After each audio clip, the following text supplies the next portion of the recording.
So in Imperial Affliction, she talks about it in chapter 2, but I think really gets into it in chapter 3. No, I think it's the beginning of chapter 4, where she talks about how the book ends, right? And she explains that it's her favorite book of all time, and a lot of that is because the author seems to be someone who understands what it's like to die from cancer, but he obviously hasn't died from cancer. And so, she talks about that the end of the book, it ends right in the middle of and she stops, and that's on page 49, if you guys are looking. But I really, it's funny because on one hand, even as someone reading the book in these fictional characters telling us about a fictional book, I want to know the end because it ends in the middle of a sentence. But I also like Hazel, I really like the idea that he did that. I would have been so frustrated. I'm one of those people that even if I don't like the book I'm reading, I will keep reading it. It drives my husband crazy. He'll be like, why? Why don't move on? I'm like, because I'm hopeful that it'll get better and it'll be good at some point.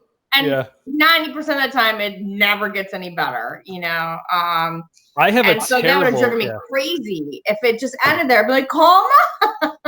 Oh, totally. I have a terrible habit, and my wife has been picking on me for years about this, and more so recently because I've had more time to read. But I finished Educated, that memoir, the other day, and she was like, "Oh my God, you actually finished a book?"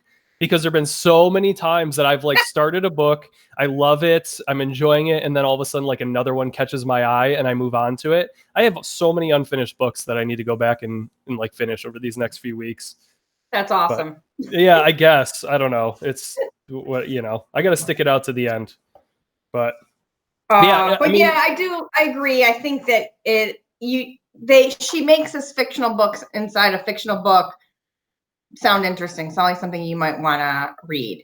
So I think it's kind of cool. Yeah, no, for sure. Yeah. All right. Well, I only have 2 other things that I wanted to. What do you have? Maybe, I'm sure they're probably very similar to mine.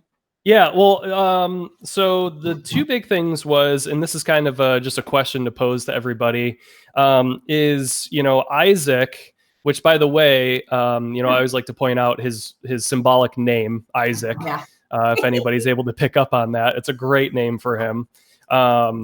And so he has this thing where he says always with his girlfriend Monica, but right before he's about to have surgery to go blind, she breaks up with him. And my question is always, is she justified in breaking up with him? And I'm always really interested to hear what young people have to say about that. People that are in high school dating or have dated or maybe haven't. And is she justified in dumping him? Hazel, I think, would argue yes. Isaac obviously argues no, but I don't know. It would be really cool to hear.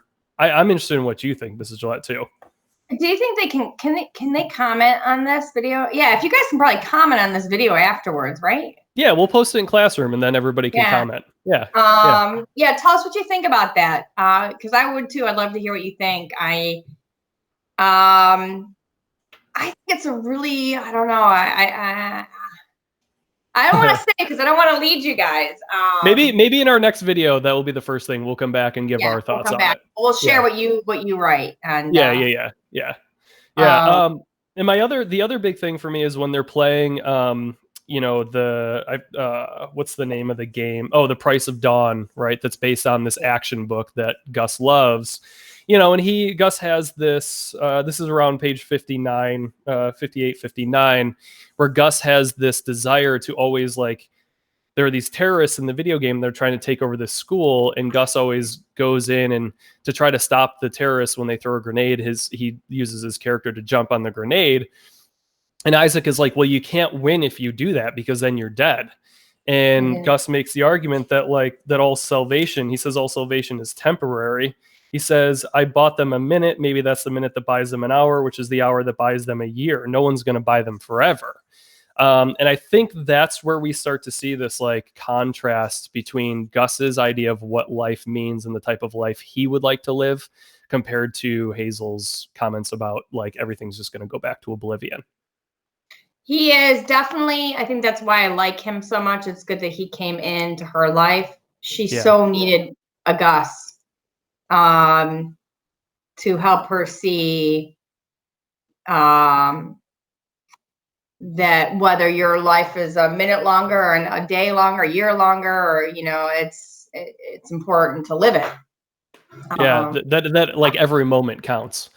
You know, and it is really interesting because thinking about this, and I'm just kind of being struck about it right now because you said you're making a lot of connections to the situation we're in, is I think so much of it is, right, being in quarantine and kind of being stuck in our houses and not being able to hang out with people. And, you know, I think going to school, a lot of people are realizing like maybe school is tough and the everyday is tough to manage and it's exhausting, but that a lot of us really thrive off the connections we have at school. Because that is one place where everybody that we know comes together.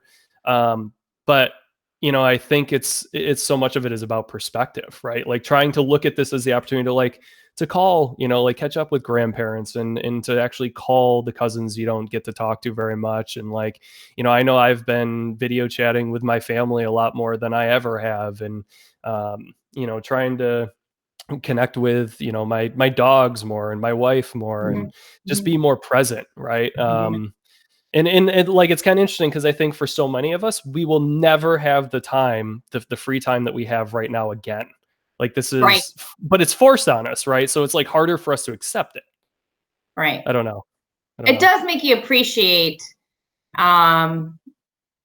those, you know. I know for many of you, I would love to hear what you think about that, how you're doing with this, how you're doing with this time off. I would love to hear, are you bored? Are you able to keep busy? You know, it's funny, I think I've shared this before in my classes, but a few years ago, Mr. Baier actually convinced me to do it. I didn't delete my account, but I took Facebook off my phone. You know, basically the only way I can look at it is if I go on a computer at home. It's off my iPad, all that. And now that I'm home, I was like, oh, I'll check it out. And immediately after I checked it, I was like, why did I check it out? It really made me get really anxious. So I don't know. Because before that, this wasn't, for me, I don't know, maybe it's I describe myself as introvert, extrovert. For me, maybe this time is kind of nice. Like at first was kind of welcoming that I can have some time alone and spend some time with my daughter. And, you know, we try to keep some normalcy. We get up, we have breakfast, we do some schoolwork, we, you know, do a little exercise, we do some art, you know, we try to keep it so we're just not like watching TV or looking at our, you know, Instagram or Facebook or whatever we're looking at. So I don't know. I'd love to hear how you're doing with all this, because I think I totally went off tangent here, but I do think this is a good time to kind of not feel like you have to accomplish much. You got to approach it any way you can. I think that's what made me anxious is these people on Facebook were like, oh, I'm painting my house, I'm doing this, I'm learning how to, you know, make bread and Mandarin. Yeah, teaching myself to play the, you know, violin. And I'm like, I'm just gonna hang out and do a puzzle and you know, I don't know, watch a good movie, maybe you know, read a book, play a game, play Clue with my daughter. I don't, you know, make sure she knows her times tables. I don't know, take a deep breath. We've gotten so used to, as a society, as not just as an American society, but I think across the world, to constantly having our time. We're constantly engaged in something, right? You know, I see this. I think there's a microcosm of this. Like right after students finish a test or a quiz in a class, right? I see no one can just sit there and just like have a few moments.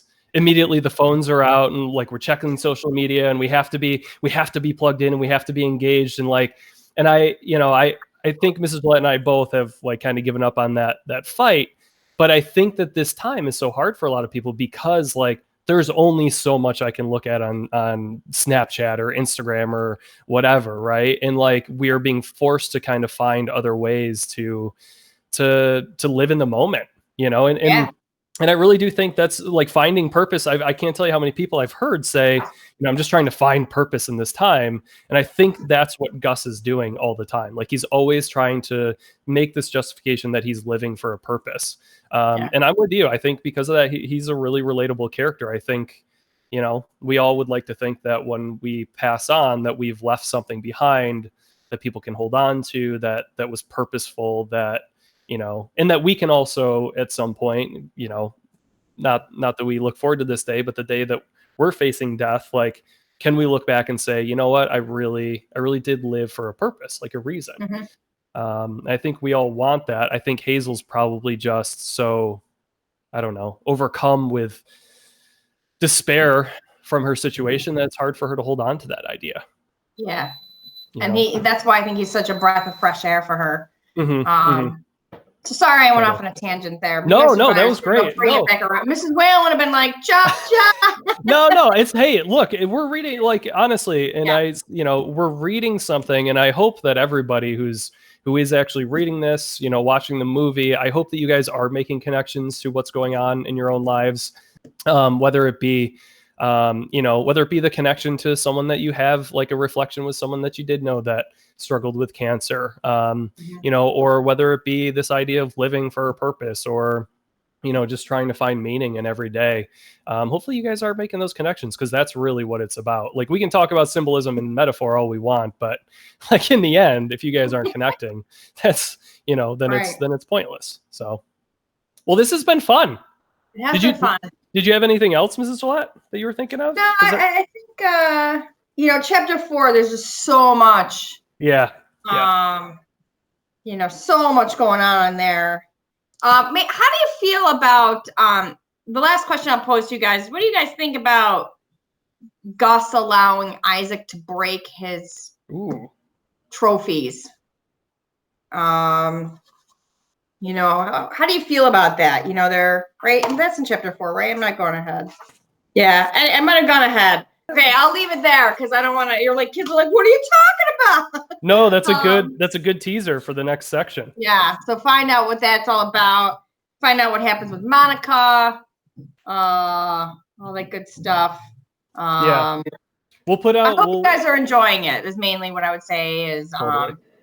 You know, you can take your time with this. You know, I know we gave you like a calendar, but do what you can. Read when you can. If you read ahead, that's great.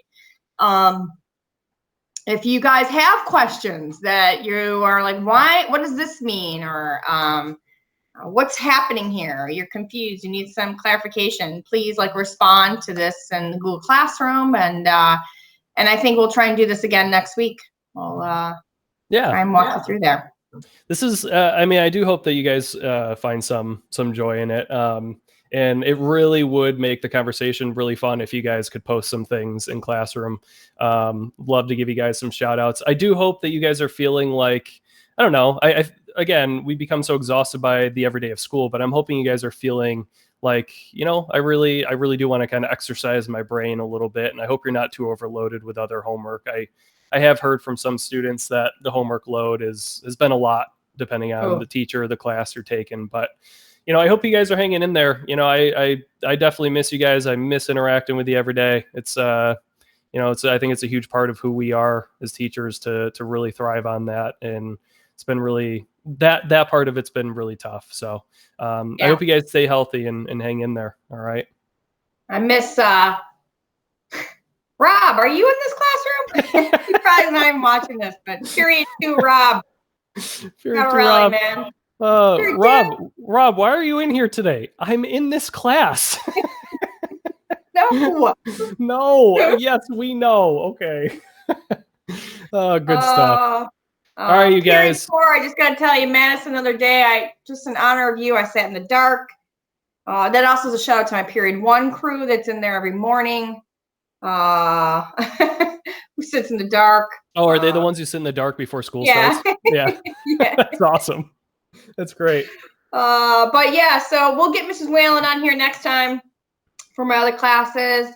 I'm hoping, I'm hoping today I can just OC, you know, at some point during the day. Right, Stu? You know what I'm talking about, buddy?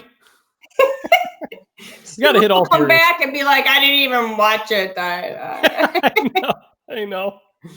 All right, you guys. All right. Good talking to you. This is Gillette, and I will see you back next week. Peace. Good luck. Have fun. Stay safe. Stay healthy.